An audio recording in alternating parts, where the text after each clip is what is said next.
मेरे सिस्टर का शाम को फोन आया कि मम्मी थोड़ी ठीक नहीं लग रही है। तो मैं डर गया थोड़ा सा, मुझे लगा शायद तबीयत ठीक नहीं है। फिर उन्होंने बताया कि मेरे को डिजिटल अरेस्ट किया और मेरे से बहुत सारा पैसा ले लिया। तो मैंने पूछा कितना पैसा ले लिया, तो कहती हैं 25 लाख रुपीज।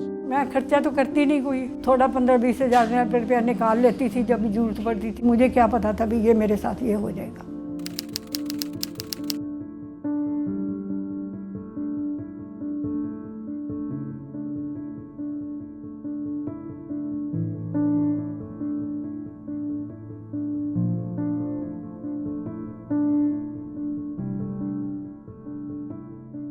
मेरे को ना मोबाइल पे फोन आया, उन्होंने कहा ये आपका नंबर काट देंगे हम। मैं कहा क्यों काट रहे हैं मेरा नंबर? तो कहते ऐसे है, अभी आपका जो ना आधार कार्ड की कॉपी किसी ने मिस यूज कर ली है। अपना उसने आईडी भी दिया, मेरा नाम विजय शर्मा है या कुछ है, मेरा ये आईडी है। तो आपका ना बॉम्बे पुलिस से ना आप बात करें। वो कर मैं कैसे बात करूं? मैं तो बात कर, मैं मुझे क्या पता क्या करना तो क्या नहीं करना। मैंने कहा भी मेरा आधार कार्ड कैसे कोई यूज कर सकता है, बॉम्बे में कैसे पहुंच गया? मैं कि अगर उसको काट दो आप, जिसका नंबर गलत है वो उसको काटो, मेरा क्यों काटोगे आप? तो नहीं, आप पहले ना आप ऐसे करो, पहले आप ना कोई बिल्कुल जगह, हमें खाली जगह चाहिए, आप कोई होटल बुक कराओ। मैं कहा मैं होटल बुक क्यों कराऊं भाई? कि मेरी कोई एज है होटल बुक करवाने की? ना मुझे पता कैसे करते हैं क्या नहीं करते। तो मैं कहा मैं होटल नहीं बुक कराऊंगी, हमें शांति चाहिए। मैं यहाँ शांति तू बात कर।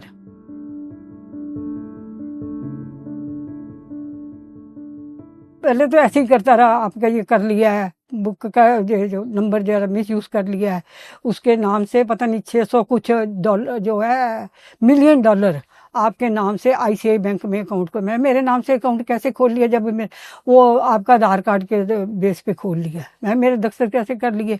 वो सब चलता है। मैं कहा फिर मेरे आपको कोई ऐसे तो नहीं पैसा कोई आपके बैंक में जमा हुआ? मैं मेरे बैंक में कोई पैसा नहीं जमा हुआ। मतलब फिर मेरे को आप तो सर लैंड लॉन्ड्रिंग में नाम आ गया हुआ है, आपको पता है लैंड लॉन्ड्रिंग के? वो मुझे समझाने लगा, बच्चों को उठा लेते हैं, उनकी किडनियाँ निकाल लेते हैं, लड़कियों को मतलब बेच देते हैं, ऐसे करके मेरे को समझाता रहा।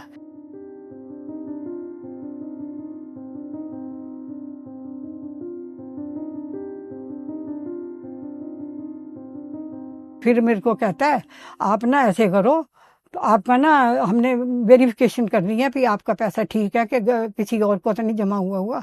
उसने मेरे को जो आरबीआई की कॉपी भेजी है ना, उसने लिखा था 96% जो है ना आपको पहले बुक कराना जमा कराना पड़ेगा।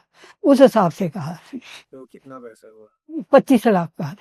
हाई कोर्ट में जहाँ जो हमारे बैंक है यूको बैंक में, आप जाओ, आप वहाँ पे जाके, तो मैंने समझा ये वहाँ पे जाके मेरा अकाउंट चेक करेंगे कोई ना कोई आके, या कैसे है?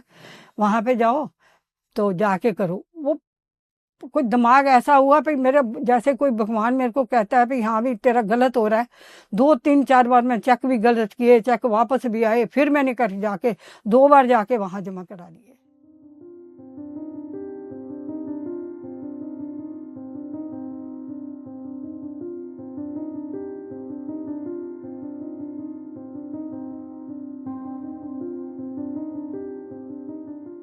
मैं अपनी मदर को रोज कॉल करती हूँ जस्ट टू नो उनका हालचाल पता करने के लिए। उस दिन मैंने इनको कॉल किया कि वैसे ही पूछने के लिए कि ठीक ठाक पहुंच गए हो। तो एकदम से ये मुझे घबराई हुई सी लगी। मैंने तब पूछा कि क्या हुआ है, तो तब इन्होंने एकदम से मुझे बताया कि ऐसे ऐसे बात हो गई है और किसी ने मेरे को ऐसे 25 लाख रुपया का स्कैम मेरे साथ कर लिया है। फिर मैंने अपने हस्बैंड को बताया, उन्होंने उसी टाइम जैसे ही पता चला 1930 पे कॉल करके हमने कंप्लेन कर दिया। और फिर मैंने अपने ब्रदर को भी बताया कि ऐसा हो गया है। ये अमाउंट उनके लिए एक बहुत मेजर वो चीज़ थी कि उनको बैकबोन था उनके लिए, कि भी उनको लगता था कि कल को मेरे को कुछ भी प्रॉब्लम आएगी तो मेरे लिए ये पैसा बचा के गए हैं मेरे हस्बैंड। कोविड के टाइम में माय फादर डाइड, और मेरे फादर ने जितना भी कमाया था उसकी सारी सेविंग यही थी जो उनके लिए, मेरी मदर के लिए वो छोड़ के गए थे।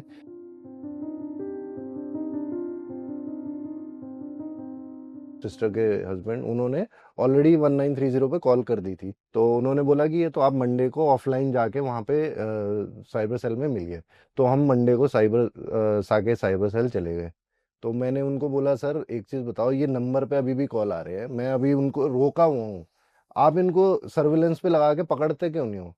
तो कहते हैं ये तो पकड़े नहीं जा सकते, ये तो फोन ही कंबोडिया से आ रहा होता है, वियतनाम से आता है, ऐसे ऐसे करके उन्होंने मुझे बोला। मैंने कहा सर फिर भी आप ट्राई तो करो, बीएसएनएल का नंबर है, मैंने मिनिस्ट्री ऑफ कॉर्पोरेट अफेयर में से इसका डिटेल निकलवाए हैं, तो आप एटलीस्ट यही चेक कर लीजिए, क्योंकि ये फ्रॉड अकाउंट खुला हुआ है आईसीआईसीआई बैंक में।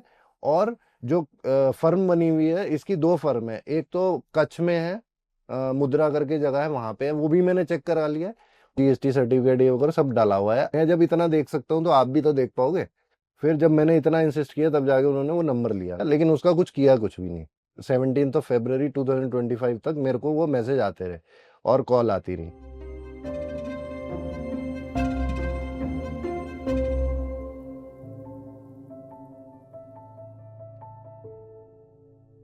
मैं तो यही कहना चाहती हूँ कि जल्दी से जल्दी बंदे को ढूंढें, और मेरे को पैसे थोड़े जितने भी मिल सकते हैं ज़्यादा से ज़्यादा दें, तो कम से कम मैं अपनी हेल्थ पे तो यूज़ कर सकूं।